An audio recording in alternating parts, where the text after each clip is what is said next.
Boa noite a todos. Meu nome é Aman Siqueira e eu estou aqui para apresentar essa mesa tão esperada, tão aguardada, essa conversa entre o Itamar Vieira Júnior e o Ailton Krenak. Eu sou natural de Afogás-Engazeira, sertão de Pernambuco, e moro em Garanhuns. Inclusive, gostaria de agradecer ao SESC Garanhuns por o convite, né, um momento tão especial na minha carreira literária, de estar conversando com esses dois caras aí que estão tão destacados. Eu sou também booktuber e já resenhei dois livros deles, o A Vida Não É Útil, do Ailton Krenak, e o Torto Arado, do Itamar Vieira Júnior, no meu canal. E é um prazer poder conversar com esses personagens, saber mais algumas coisas, né, algumas dúvidas que ficaram da leitura dos livros, algumas curiosidades, e também porque eles são nomes destacados no cenário atual. Também quero agradecer ao SESC Nacional por esse projeto tão maravilhoso que é o Arte da Palavra, né? Nós estamos aqui no Circuito de Autores, mas tem outros eventos também do Arte da Palavra. São mais de 40 autores, escritores, gente do meio literário circulando no Brasil afora, em 24 estados. Esse projeto geralmente acontece presencialmente, né? Os autores realmente viajam para as cidades e, nesse momento, eles estariam aqui em Garanhuns com a gente e, infelizmente, por causa da pandemia, a gente está fazendo à distância nessa live, mas, ao mesmo tempo, também tem um lado positivo, que é o lado de que fica acessível a todo mundo, né, de norte a sul do Brasil. É um evento que vai reunir hoje o Itamar Vieira Júnior, que é baiano, de Salvador, nasceu em 1979, formado em Geografia, e doutor em estudos étnicos, e a especialidade dele é justamente estudos sobre a formação de comunidades quilombolas no Nordeste brasileiro. E o Torto Arado pega muito disso, né? Pega muito da formação de um grupo quilombola, de uma comunidade quilombola, e é um romance maravilhoso. Eu indico demais a vocês a leitura. O Itamar ganhou com esse livro o Prêmio Leia 2018, que é o maior prêmio aí na língua portuguesa. É um prêmio em que concorrem escritores de todo o mundo lusófono, e ele foi vencedor merecidamente. O romance dele é muito bom mesmo. Itamar, eu queria fazer algo diferente. Ao invés de eu pedir para você falar do seu livro, eu vou começar pedindo para você falar do livro do Krenak, A Vida Não É Útil. Vou fazer a leitura de um texto dele, e aí vou pedir para você comentar. Depois eu vou... Olha aí, o Krenak entrou. Quero apresentar também logo o Krenak. O Krenak é um cara que dispensa apresentações, eu acho que todo mundo já conhece ele. Nascido aí em 53, em Minas Gerais, mas ele já disse algumas vezes que o povo Krenak não se considera mineiro. Depois eu vou pedir para ele comentar sobre isso. Ele é um grande líder indígena, um líder ambientalista, reconhecido mundo afora, né, traduzido em várias línguas, e é um pensador muito importante, muito influente, e principalmente por causa do momento que estamos vivendo, né, um momento de grandes problemas ambientais. O nosso país está vivendo uma calamidade muito grande na questão ambiental, e aí a voz dele ficou ainda mais tonitruante por causa disso. É bom que ele seja ouvido, mas é triste a circunstância, né, dele ser ouvido, porque a gente está precisando tanto de vozes que falem em favor do meio ambiente. Talvez em um momento diferente a gente pudesse pensar mais na questão epistemológica, né, que ele nos apresenta sobre a nossa relação com a natureza, sem essa questão tão urgente que a gente está vivendo hoje. Talvez fosse mais favorável se não estivéssemos vivendo essa urgência tão grande que está cometendo a nossa natureza atualmente. Eu vou ler o trecho de Ailton Krenak e vou pedir ao Itamar que comente esse texto. Outro dia, fiz um comentário público de que a ideia de sustentabilidade era uma vaidade pessoal, e isso irritou muitas pessoas. Disseram que eu estava fazendo uma afirmação que desorganizava uma série de iniciativas que tinham como propósito educar as pessoas sobre o gasto excessivo de tudo. Eu concordo que precisamos nos educar sobre isso, mas não é inventando um mito da sustentabilidade que nós vamos avançar. Vamos apenas nos enganar mais uma vez, como quando inventamos as religiões. Tem gente que se sente muito confortável se contorcendo na yoga, ralando no caminho de Santiago ou rolando no Himalaia, achando que com isso está se elevando. Na verdade, isso é só uma fricção com a paisagem, não tira ninguém do ponto morto. Queria que você comentasse esse texto aí, Itamar. Você que é um conhecedor aí da obra do Krenak, então é um cara muito habilitado para falar sobre isso. Boa noite, Amâncio. Obrigado pela apresentação. Boa noite, Efraim, intérprete de Libras aqui. Boa noite, meu amigo Krenak. Mais um dia juntos, né? E eu entendo o que você colocou, Amâncio, esse trecho do Krenak, né? Eu entendo muito a crítica que o Krenak faz, né? Parece que no capitalismo tudo vira um produto a ser consumido. E a sustentabilidade muitas vezes é vendida como um produto do capitalismo também, né? Eu acho que a gente precisa fazer essa crítica, né? Sustentabilidade para quem, né? Estamos falando de uma redução de consumo para um segmento da sociedade que pode reduzir o consumo, né?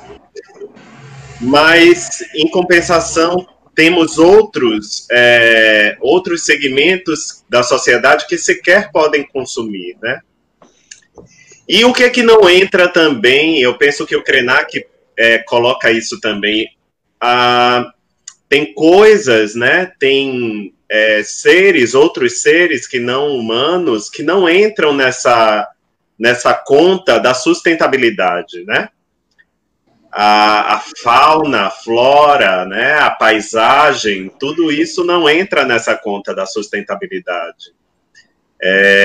Nesse discurso, muitas vezes não é vendido, muitas vezes esse discurso é vendido sem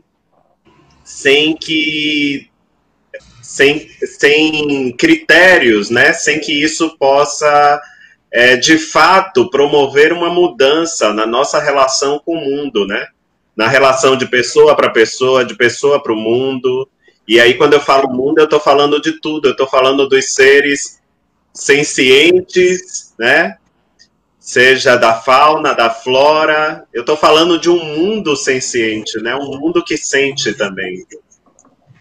Krenak pode me dizer se a minha interpretação faz sentido. Boa noite, Itamar. Que bom ter você.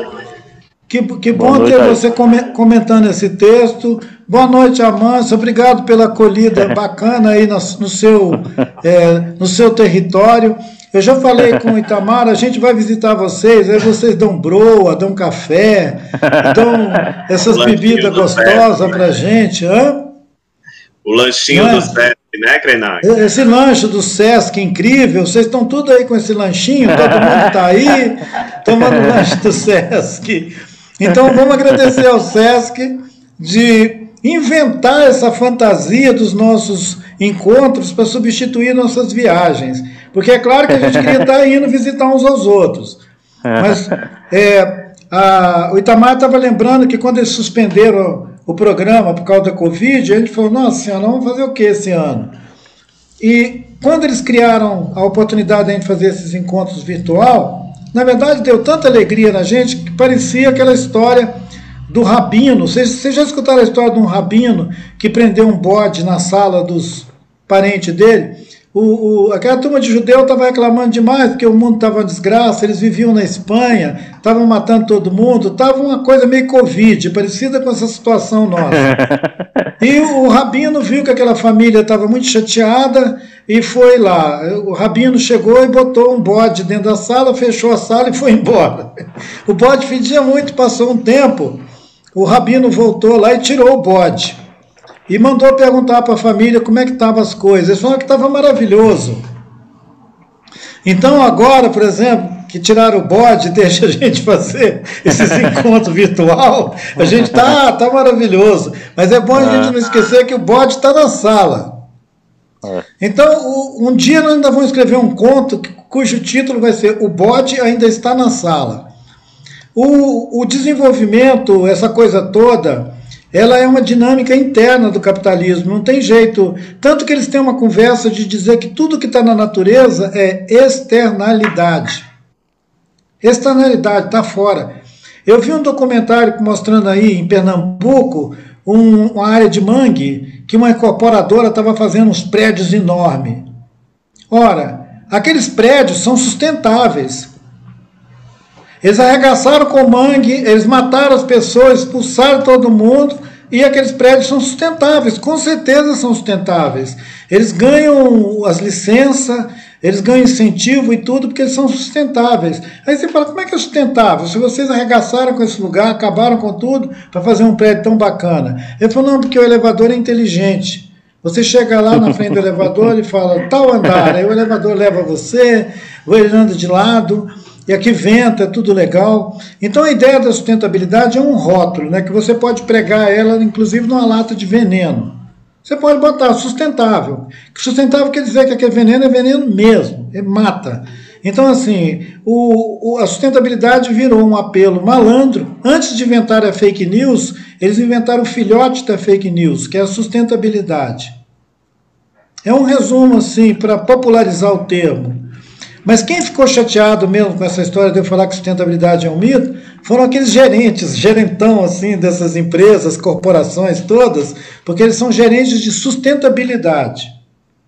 Eles ficam enrolando eles mesmos lá durante o ano inteiro, no fim do ano tem aquela celebração, eles ganham bônus. Aí chega um cara e fala, mas sustentabilidade é mentira. Aí eles se reúnem e falam, esse final de ano não vai ter, porque sustentabilidade falaram que é mentira. É um mito, né? Uhum. Não há nenhuma atividade de produção no planeta que pode ser atribuída a ela um selo de qualidade sustentável. Nenhuma. Nem a caça à baleia, nem a caça aos elefantes na África para tirar marfim. Imagina, por exemplo, você mata um elefante e tira o marfim dele. É sustentável. Totalmente sustentável. O filho do Bush caça rinoceronte e elefante e leva os marfins sustentáveis para casa. Então, assim, sustentabilidade é uma questão de percepção da pessoa em relação ao nosso corpo, aos outros seres que não são humanos. Itamar falou muito bem. Se a sustentabilidade fosse capaz de levar em conta todo o dano que a gente causa à vida ao nosso redor, até para ir pegar água na bica, a gente ia ter que ser controlado. Porque você vai pegar água na bica e você acaba sujando a água da bica. Então, assim, não é sustentável. Se você suja, não é sustentável. E obrigado, Amâncio, de você estar aqui animando esse encontro com o nosso querido Itamar. Que legal. Eu que agradeço a oportunidade de estar com vocês. Antes de você continuar, Amâncio, desculpe, antes de você continuar, Amâncio, eu queria devolver para o Krenak algo, aproveitar de improviso, vamos fazer isso. Krenak, a gente pode substituir o que pela sustentabilidade? O que é que você sugere? Equidade. Nos Andes, os Aymara, os Quechua, os nossos parentes que vivem na Colômbia, no Peru, na Bolívia, eles têm um sistema de justiça entre eles, que é o seguinte, se um cara matar uma caça, um animal, alguma coisa à toa, é crime. E é um crime considerado igual a um crime contra um ser humano. Se um cara fizer um dano contra um rio, é crime, igual a um outro com outra pessoa. Só que entre eles o sistema de justiça tem uma correção que é o seguinte, ela é aplicada igualmente a todo mundo. Diferente dessa colônia portuguesa que nós habitamos aqui, que é o Brasil, onde a justiça ela persegue os pés descalços. Mesmo quando tem um nervosismo assim no ar, dizendo que rico também é preso, isso é só para acalmar os nossos nervos. Porque, na verdade, o rico é preso, mas ele é solto rapidinho. A questão é que ele nunca nem foi preso. Então, assim, a gente fica nessa mitologia de que nós somos uma comunidade legal e tal. Para a gente substituir o mito da sustentabilidade por alguma coisa verdadeira, em primeiro lugar, todo mundo tinha que estar sob o mesmo regime de justiça, digamos assim. Alguém que estragasse o mangue teria que ser punido. Alguém que mata o Rio Doce tinha que ser punido. Não pode ficar por aí curtindo e ganhando dinheiro de diretor de sustentabilidade. O Ailton, eu acho também que a sustentabilidade ela é uma mentira que é agradável porque ela ajuda as pessoas a se sentirem melhor, né? Uma pessoa que ela acredita o seguinte: não, mas eu estou fazendo a minha parte, não importa se o mundo está indo para as cucuias, né? Eu estou fazendo a minha parte. Então é uma forma das pessoas continuarem poluindo, mas se sentindo com a consciência leve, né?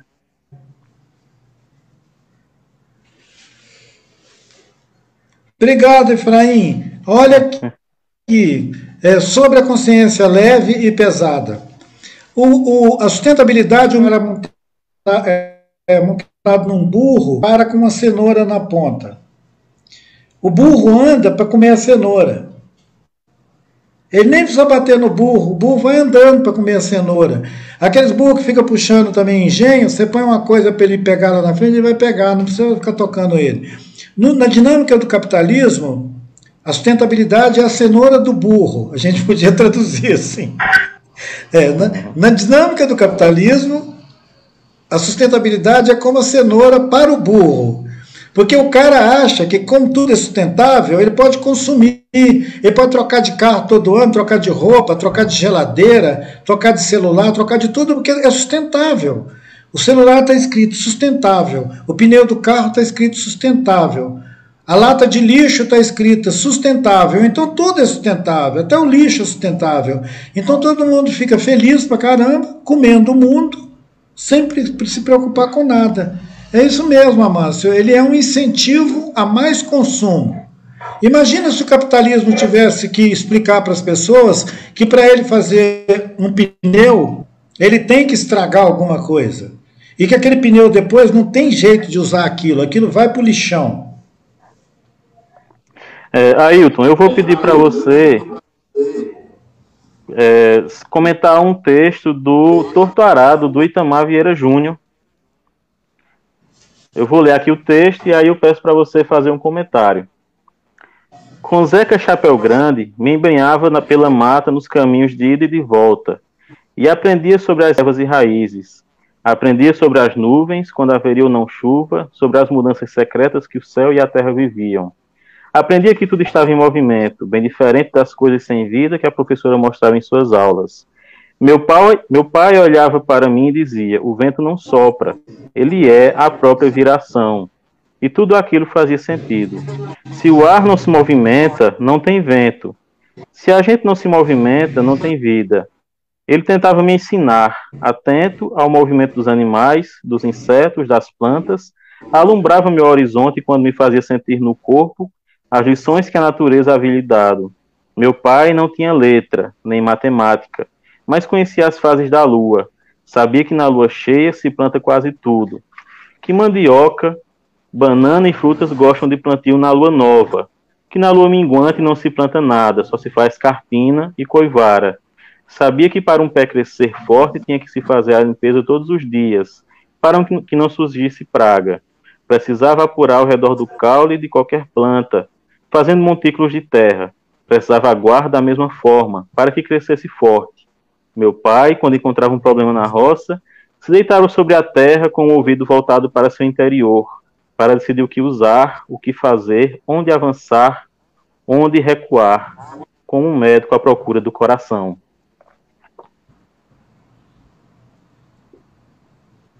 Obrigado, que leitura maravilhosa.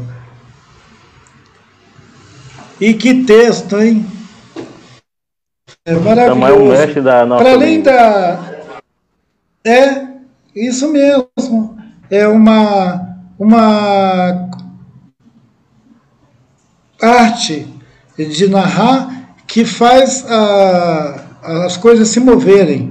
Essa imagem de que o vento não sopra, ele é a própria aragem, é uma declaração maravilhosa do que podia ser pensado. É isso que eles querem dizer que é sustentável, entendeu? a falsificação do mundo, não consegue ver isso, não consegue ver aquilo que é sustentável. Essa descrição desse texto é tão maravilhosa porque ele é a única possibilidade de mundo sustentável. Se fosse existir um mundo sustentável, teria que ter essas qualidades. Mas o que dá vontade é de falar da escrita. Uhum. A poesia que está na narrativa, ela é tão maravilhosa que embala a mente, o encontro.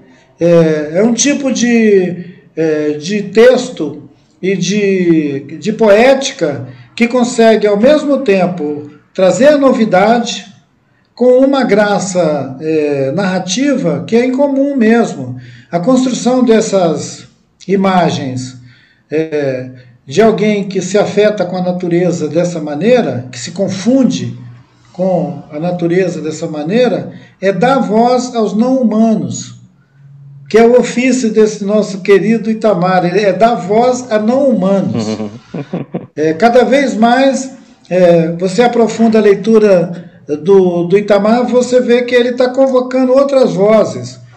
No meio social, né, no meio da luta política, dos movimentos todos, às vezes alguém que tem um professor, um cara muito legal, que vira e fala, vamos dar a voz aqui para essa comunidade, trazer fulano para falar, né?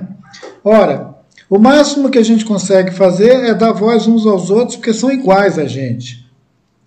A dificuldade, a travessia, digamos assim, da arte, seria exatamente alguém que escreve textos conseguir dar voz no sentido verdadeiro àqueles seres que nunca escreveriam nada.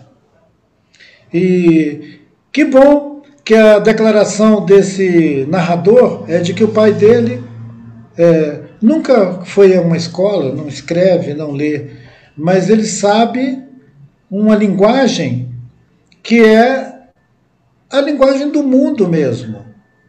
E eu fiquei muito feliz de ver que esse personagem, ele faz a mesma coisa que um amigo meu, que é o Davi Copenau Yanomami, lá na floresta, lá em cima da fronteira com a Venezuela, faz, quando ele se sente sobrecarregado. Ele escapa da rotina doméstica, se enfia para dentro da mata e deita no chão, põe o ouvido no chão, põe o coração no chão, porque tem um entendimento de que dali vem muita energia boa, vem muita potência para continuar vivendo.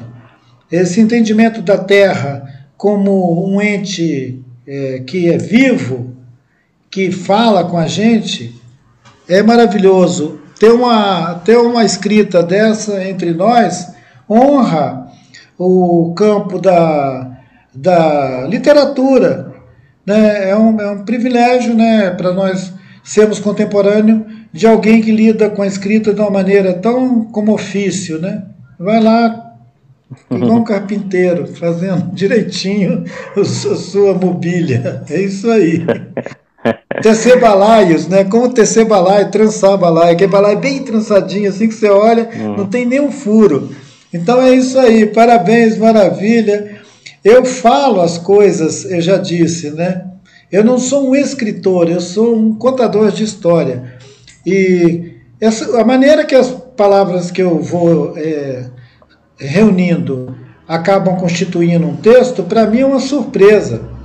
Eu vejo o texto como uma surpresa. Eu falo, nossa, aquilo é um texto.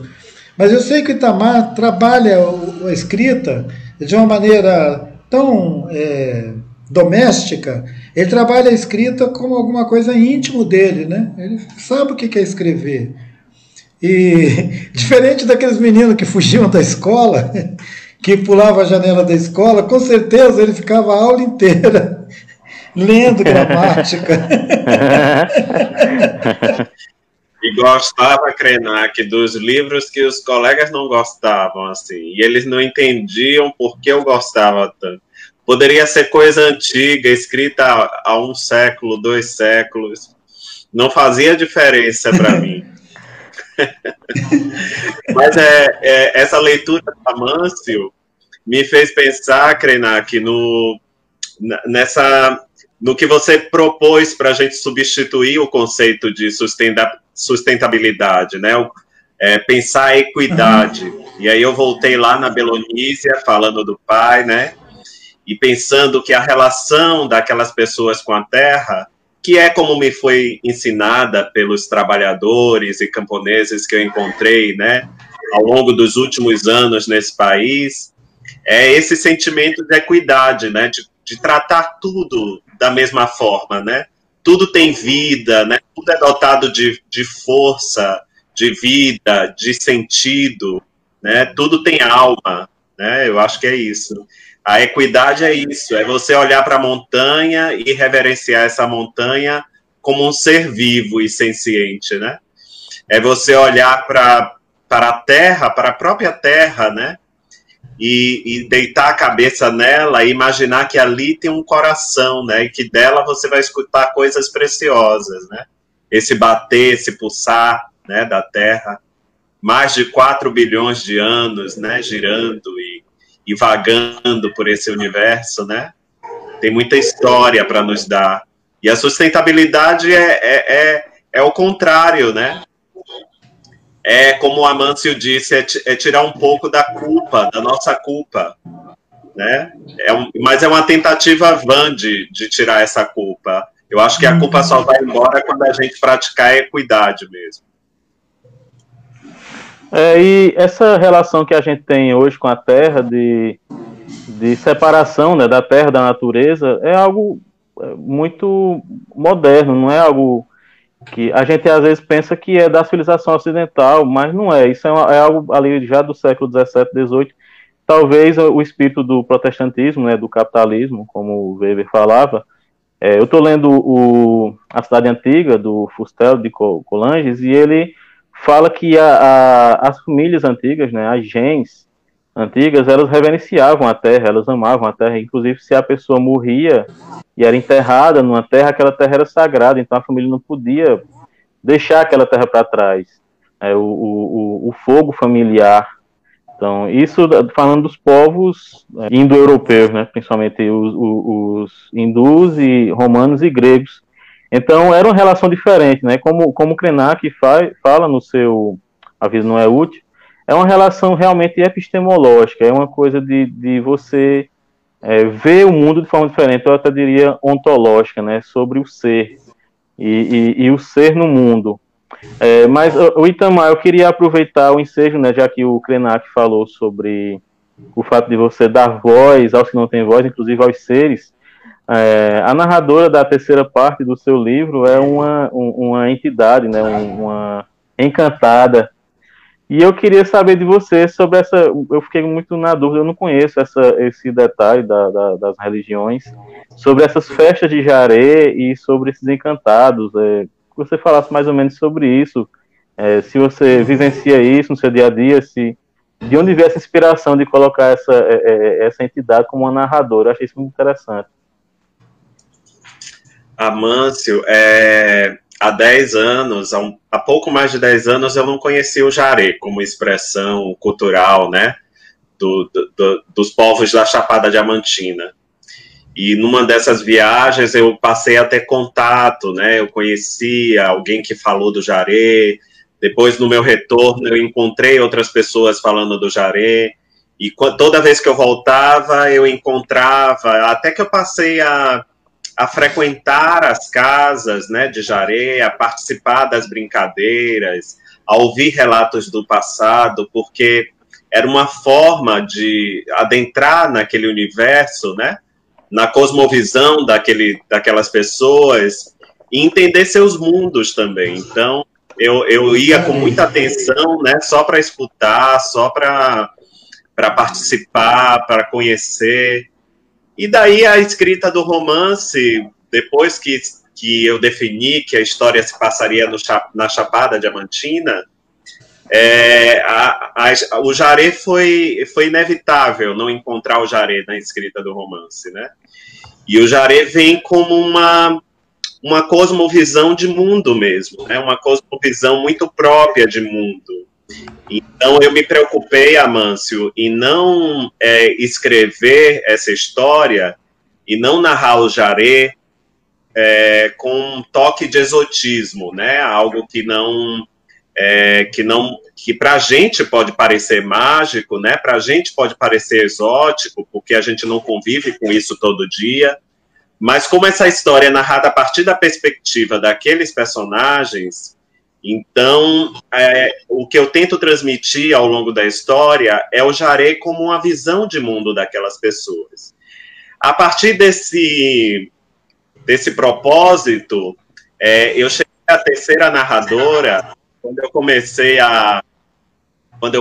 a escrever, eu não sabia que ela viria, mas quando eu cheguei à terceira parte do livro e eu descobri que aquela narradora que contaria a história, né?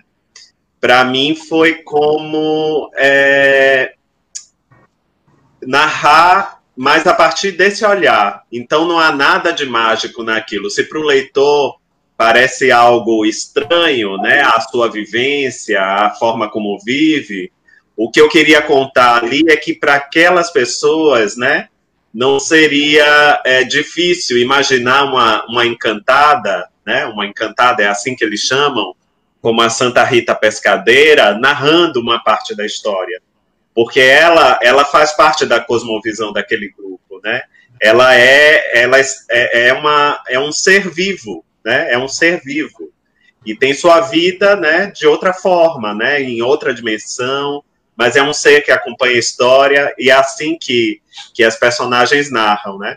Mas é muito curioso, Amâncio, porque a Santa Rita Pescadeira, eu ouvi uma menção a Santa Rita na Chapada Diamantina e passei anos perguntando sobre Santa Rita, né? Se alguém lembrava dela, mas ninguém lembrava, né? Dizia, a pessoa que incorporava a Santa Rita já morreu, né? A pessoa que sabia sobre a Santa Rita, que cantava as músicas da Santa Rita, já não mora mais aqui e tal. E aí, como era uma personagem tão misteriosa, né, desse mundo próprio do Jaré, porque no panteão de Encantados do Jaré tem outros que a gente conhece muito bem, né, que é Santa Bárbara, Iansã, né, Oxóssi, são os caboclos, Tupinambás e tudo. Esses são mais conhecidos, mas essa, como era pouco conhecida, me deu a oportunidade de exercitar essa criação literária, né? De exercitar esse poder de criação literária. E como eu não sabia nada sobre ela, eu pude dar vida, né? Preencher ela de história e de jeito, né? Até definir como ela dançava, o que é que ela fazia nas brincadeiras de Jaré, eu pude imaginar isso, né? E escrever literariamente. Antes de ir para a próxima pergunta para o Ailton Krenak, eu queria já continuar nesse tema, Itamar, e falar sobre referências literárias ou sobre influências. Eu captei, e isso pode ser uma armadilha, né? Às vezes a gente, como leitor, capta influências que o escritor, na verdade, não tem, né? Mas eu achei que o seu livro tinha algumas influências de Faulkner, de Érico Veríssimo e de Neil Gaiman. Neil Gaiman, acho que você já falou que não é bem isso, porque você conviveu com esses festivais, essas festas de Jaré, e imaginou por aí. Mas eu achei muito parecido com os deuses americanos do Neil Gaiman, essa ideia de que os deuses nascem e vivem e de repente desaparecem. Ela reclama, né, que está desaparecendo. E também achei algumas referências. Foi uma impressão minha, talvez não seja verdade, mas eu acho que o Continente, do Érico Veríssimo, é uma história de uma faca, de uma lâmina, e inclusive essa lâmina que percorre, né, uma família, a história de uma família.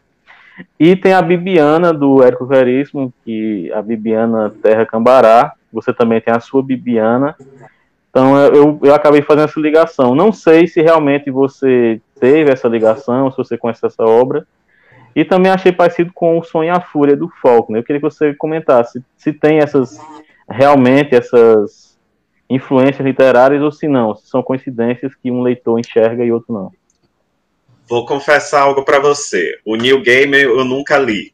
Eu conheço, sim, pessoas falarem, mas eu nunca li. O Érico Veríssimo, eu li a obra toda ainda na adolescência, então faz muito tempo, né? Mas confesso a você que eu fiquei profundamente marcado, principalmente por O Tempo e o Vento. A história, né? Que é dividida em 3 partes, né? O continente, o retrato e o arquipélago, e a parte, o continente, que fala desse início da colonização do Rio Grande do Sul, é muito forte, né? Ali a gente tem Krenak, Ana Terra, a personagem que abre a história, que é uma descendente dos indígenas do Rio Grande do Sul, né? Então, eu confesso que é muito... me marcou muito. E aí fica difícil a gente delimitar as influências, Amâncio.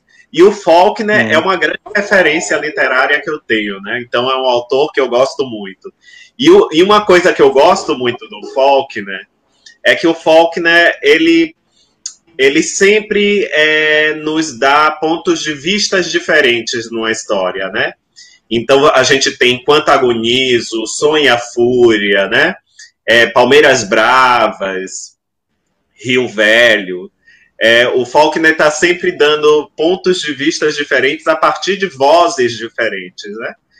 E eu penso, eu acho que eu não sei a motivação do Faulkner, não estudei profundamente para saber porque ele escrevia assim, mas eu penso que nenhum narrador é absolutamente confiável, né?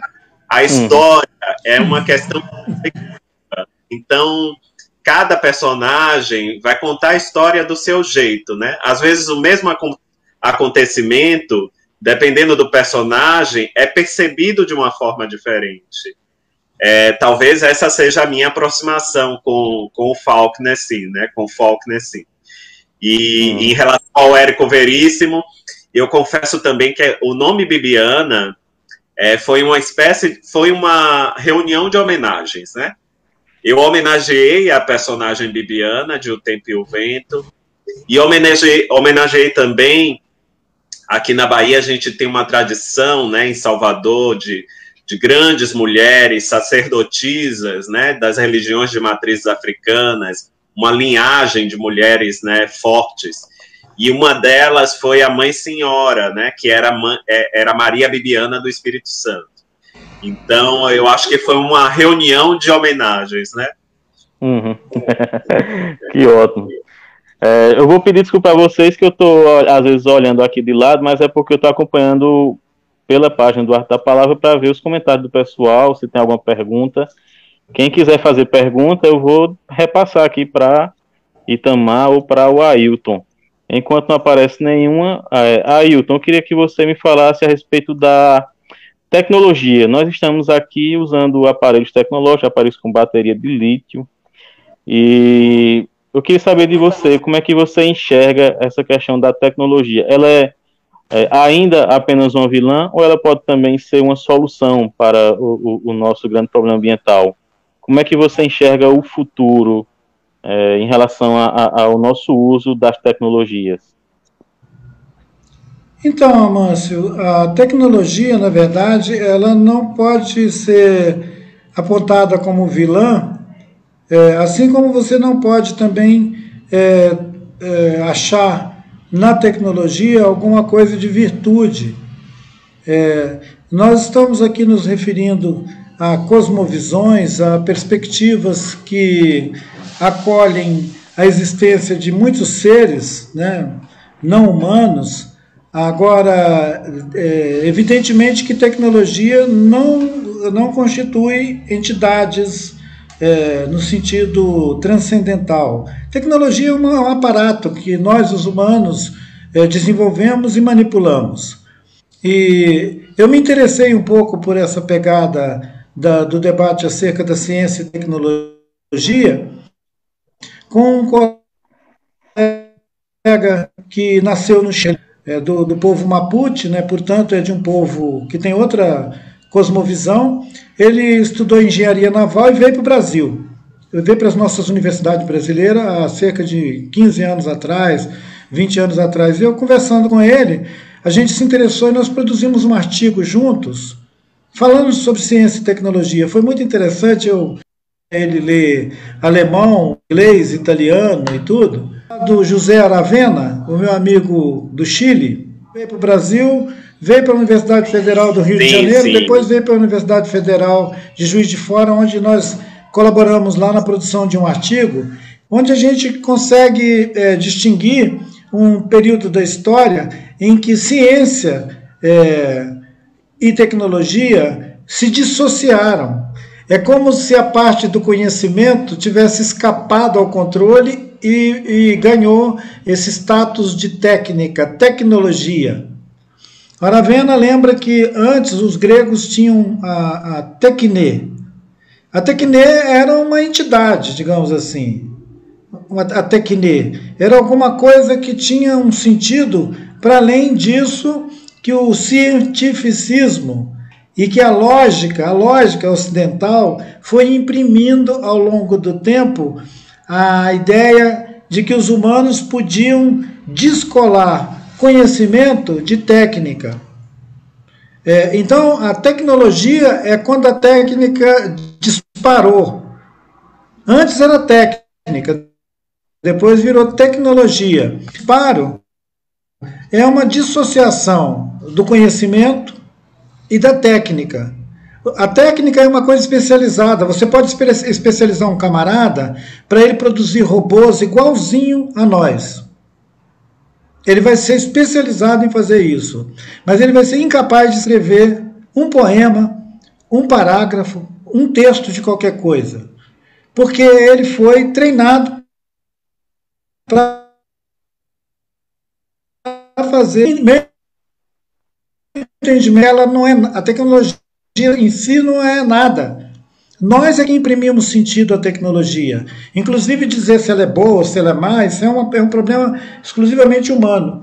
E eu não tenho problema com a tecnologia. Em 2005, quando Gilberto Gil era pintura, ele me perguntou, Krenak, o que você acha da gente botar pontos de cultura nos territórios indígenas na fronteira do Brasil, lá no norte? Eu falei, vamos fazer isso. Ah, mas como é que a gente vai fazer isso sem atropelar? Ah, vamos botar energia solar, botar um sistema que capta a luz do sol, satélite, que nós estamos fazendo aqui agora. A gente podia conversar desse jeito aqui com uma aldeia Yawanawá na cabeceira do rio Gregório. Conversar com um seringueiro no rio Juruá, na reserva extrativista. Ou conversar com os parentes Chucuru Cariri, lá na aldeia deles, com uma antena com sinal, captando sinal direto de satélite. Tecnologia. A tecnologia tem várias aplicações. O que acontece de muita tragédia no nosso tempo é exatamente que o controle e o domínio da tecnologia está subordinado ao mercado, ao capitalismo. Então você tem uma imensa quantidade de comunidades, de pessoas que ficam longe da possibilidade, por exemplo, de fazer um exame de saúde, ter essa tecnologia da saúde a serviço deles. Aquilo é caro, ele vai ter que comprar um programa de saúde. Então a tecnologia é boa, mas nós administramos pessimamente o tal do progresso da ciência. Esse ano foram mandados para o espaço 4 ou 5 missões espaciais, foguete para o espaço, quer dizer, estão indo até para Marte. Legal, tecnologia. Agora, olha o jeito que a gente usa a tecnologia. A gente usa ela da maneira mais oportunista e, digamos, egoísta. Porque num ano em que milhares de pessoas morreram de pandemia, você gastar bilhões de dólares para mandar foguete para o espaço é de uma falta de sentido, né, de respeito pela vida. Esses bilhões podiam estar sendo direcionados a salvar a vida de pessoas ou até salvar a vida de não pessoas. Porque nós tivemos as praias cheias de petróleo, os animais marinhos morrendo intoxicados. Então vai cuidar desse planeta que nós temos que habitar, né? E em vez de ficar mandando missão para o espaço, a um custo bilionário. Eu não sei se eu despachei geral o assunto da tecnologia, mas eu não podia deixar barato a mensagem acerca de que tecnologia não tem moral. Ela não tem uma moral. Que julgar é bom, é ruim. Não existe isso. Nós, os humanos, é que queremos atribuir esse sentido moral a tudo. Como o Amâncio disse, né, até a própria natureza. Quando vem um tsunami e arrebenta tudo, eles falam, olha aí, a Terra está castigando os humanos. Ora, a Terra está lá perdendo o tempo dela para castigar humanos. Só se ela for castigar os pernilongos, os carapanã, os pium. Então, assim, é uma ideia, é o especismo. Os humanos querem ser importantes para a natureza castigar eles. Acontece que para a natureza os humanos não valem nada mesmo. Por falar nisso, Ailton, já vou tomar um gancho aí na sua fala e falar sobre a pandemia de Covid-19 que a gente está vivendo. Está aí começando a segunda onda, né? Pelos números que tem essa semana, parece que a segunda onda é uma realidade. E realmente as pessoas tanto acreditam que ela veio como uma questão de moralização do ser humano, o ser humano mudar a sua posição, como alguns acreditam ainda que o ser humano realmente vai mudar depois dessa pandemia, que realmente as pessoas sairão melhores, mais pacifistas, mais ligadas às árvores, que quem sair de casa depois do isolamento vai sair abraçando as árvores, cantando com os pássaros, e que vai ser tudo lindo e maravilhoso. Como você analisa essa pandemia e como você vê o futuro da gente depois que ela passar? Bom, você está querendo saber coisas demais. Tem que aproveitar, né? Definitivamente ninguém vai sair abraçando árvore por aí, você pode ter certeza. As pessoas não melhoram com sofrimento. Não melhoram. A gente teve aquelas guerras, a gente teve 2 guerras de destruição no mundo no século XX, e depois, entre aqueles períodos terríveis, a gente teve as guerras continuadas. A gente está envenenando a vida no planeta no sentido de estragar a água, estragar o solo.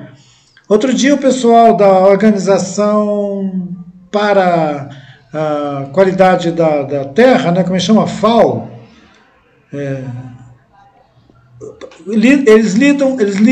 a FAO lida com a ideia de que a agricultura, né, é a Organização para a Agricultura no planeta. Eles lidam com a saúde da Terra, digamos. Eles concluíram que a Terra está começando a produzir poeira.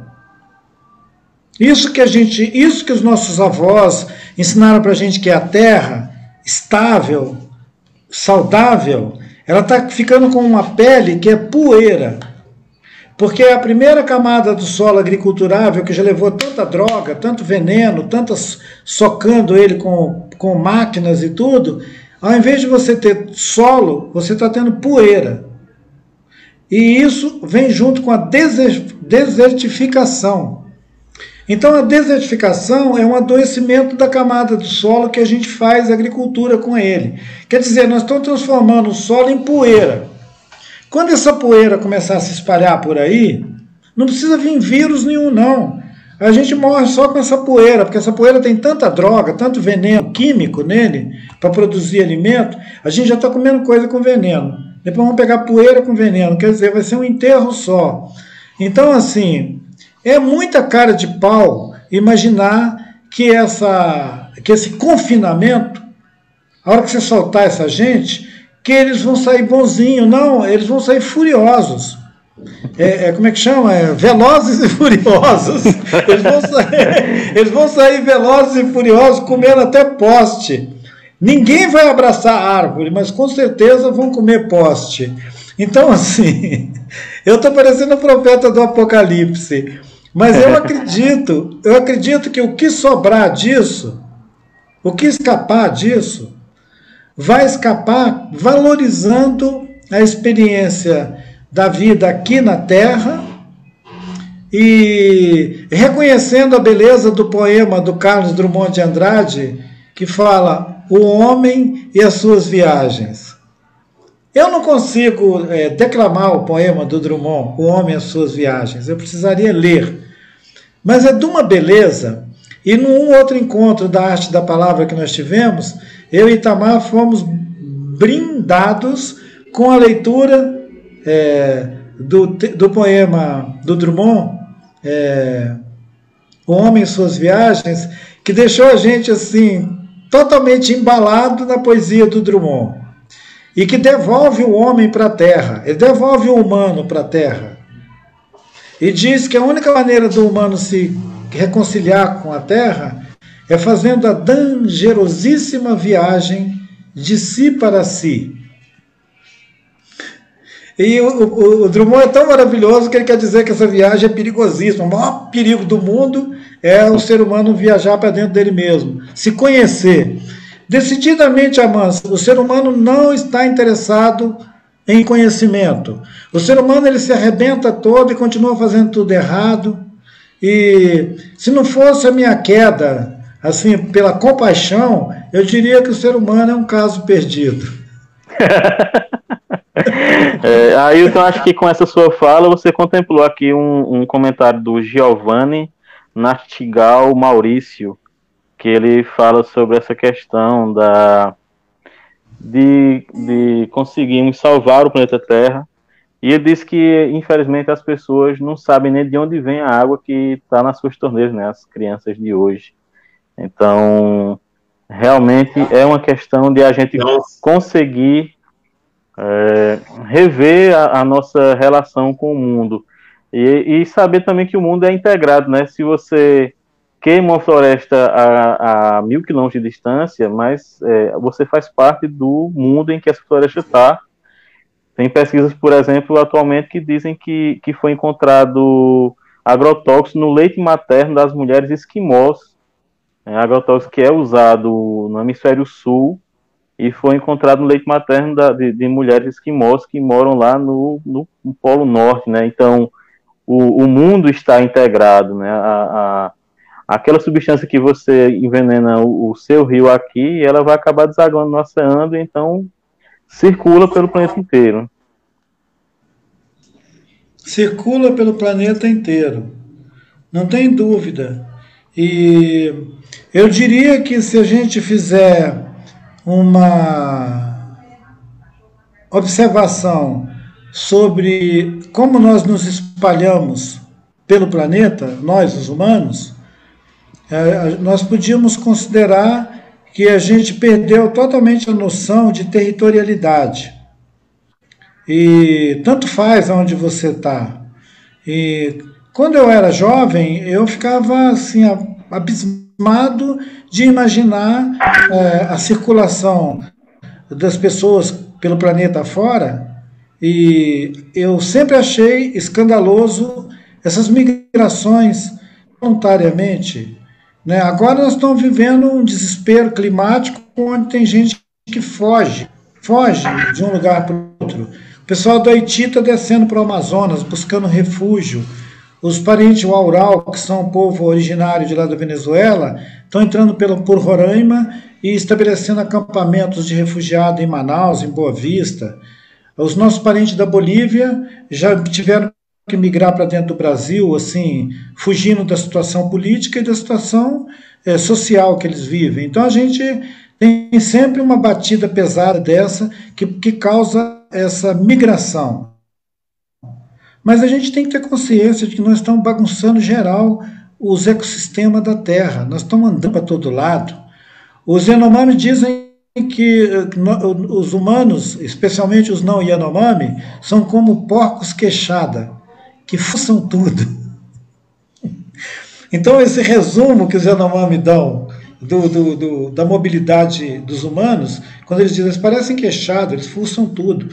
É de uma contenção, é um tipo de humanidade que ainda quer viver no lugar da terra e cuidar do lugar para ele ter cheiro, ser limpo, para a água ser boa para beber, Para tudo que você tiver ao largo do seu caminho, você pode pegar uma rama e comer, sem medo de estar comendo uma coisa suja, envenenada. Se essa mulher esquimó está com veneno no leite materno, pode ter ido de qualquer maneira, pode ter sido inclusive comendo um pescado. Comeu um pescado que comeu veneno em algum lugar, agrotóxico, e que vai aparecer lá na dieta alimentar dos esquimó. Quer dizer, nem comida eles não têm mais a possibilidade de produzindo, porque eles vivem em um lugar onde tem que comer peixe. O peixe anda o mar inteiro, né? Uma pergunta agora para o Itamar. Estamos perto aí de terminar. Eu vou pedir para o Itamar responder essa pergunta e então fazer suas considerações finais. Não estão surgindo aqui perguntas para o pessoal que está acompanhando. Alguns comentários, o pessoal comentando, gostando muito da conversa. Eu também estou adorando. Pena que já está chegando ao final. É um prazer, foi um prazer muito grande ler o livro de vocês, e um prazer ainda maior de poder falar com vocês aí pessoalmente. Itamar, eu queria saber sobre seus projetos futuros, sobre seu trabalho como escritor, né? Você é professor também, mas especificamente sobre a escrita. Você já tem livro novo planejado? Já tem algum projeto aí em andamento ou próximo de publicação? Eu quero acompanhar a tua carreira, que eu gostei muito do Torto Arado. Achei um livraço, gostei demais. Não é um elogio vazio, não. É que realmente eu gostei muito desse livro. Merecidíssimo o prêmio, e estou torcendo por ele também no Jabuti. E queria saber já se tem coisa nova. Aí eu sei que depois de um trabalho como esse, o cara quer descansar um pouco, né? Porque realmente foi um trabalho que tomou muito tempo seu, você pensou demais, mediu demais as palavras para poder sair tão bom, mas acho que você já está embalado, talvez esteja com um projeto novo. Diz aí pra gente. Amâncio, antes de eu ter a notícia do Prêmio Leia, eu já estava engatilhado para começar a escrever uma história nova, né? Eu costumo conviver com minhas histórias durante muito tempo, muito mesmo. Então, eu posso dizer para você que eu já convivo com algumas há bastante tempo, né? Então, provavelmente nos próximos anos a gente vai ter a oportunidade de conhecer do que se trata. Mas eu penso aí o Torto Arado é o começo de um projeto maior que fala da relação do homem com a terra. Então, o que eu posso adiantar sobre o próximo livro, o tema é este, né? O tema permanece, a relação do homem com a terra. Agora, como será apresentado, isso eu guardo como surpresa. Para quem quiser conhecer, quiser acompanhar, saber depois. Você quer fazer suas considerações finais para depois eu passar para o Krenak? Eu quero agradecer ao Sesc Garanhuns, né, por essa noite. Ó, que céu estrelado, você viu, Krenak? O céu de Garanhuns, né? Eu estou achando que hoje está muito... O ar está muito quente. Comemos cuscuz no café da manhã, uma tacinha, né? Eu quero agradecer ao público, agradecer a audiência, agradecer o Amâncio pela mediação muito bem equilibrada, muito bem elaborada, né? Agradecer também a todos os que estão por trás, agradecer a Irani, ao Efraim, que estão fazendo a tradução em Libras. Eu sempre fico muito emocionado quando eu vejo tradução em Libras, porque Torto Arado traz uma personagem que é muda, né? Ela não fala. Então, é uma forma, que bom que a gente tem personagens assim, sendo representados na literatura, que a gente hoje já se preocupa com o acesso à informação de quem não pode escutar, né? Então, isso é maravilhoso. E eu quero agradecer a todos, né, a quem está por trás, aos coordenadores do Arte da Palavra, agradecer ao meu querido amigo Krenak, companheiro dessas jornadas que a gente está tendo. É isso, essas são as minhas considerações. Ailton, vou pedir para você também fazer as suas considerações. Já estamos aí com 1 hora de live, está perto de terminar. E eu queria só que você encerrasse aí a sua conferência que tanto nos ensinou. Ô, Amâncio, que bom que você recebeu a gente aí na varanda. O pessoal do SESC proporcionou, né? Que bacana. E assim como o Itamar me lembrou, parece que nós estamos...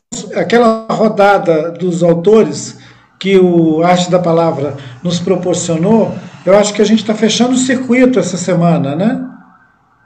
Ou nós temos... Ou ainda estamos na segunda-feira, Ailton, à tarde. A gente vai viajar para o Crato, no Ceará.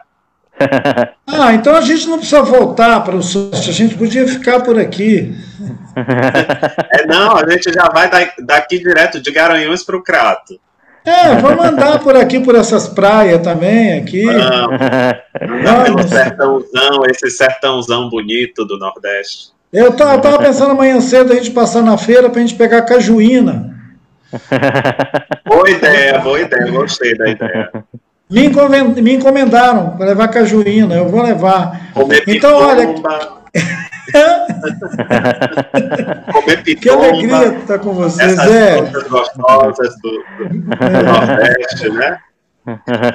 E, Amâncio, que bom que o Itamar vai continuar escrevendo sobre a terra, porque nós vamos chegar nesse lugar que a gente estava falando, que é das migrações, os movimentos migratórios, e essa questão que vai ser talvez a questão mais difícil para a gente enfrentar nas próximas décadas, que vai ser a questão dos refugiados climáticos. Refugiado climático, que é uma novidade. Antes a gente tinha todo tipo, refugiado de guerra, de outras tragédias.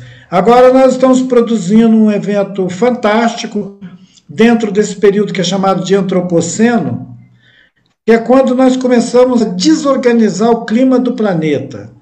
Nós viramos mesmo assim um bicho incômodo na Terra.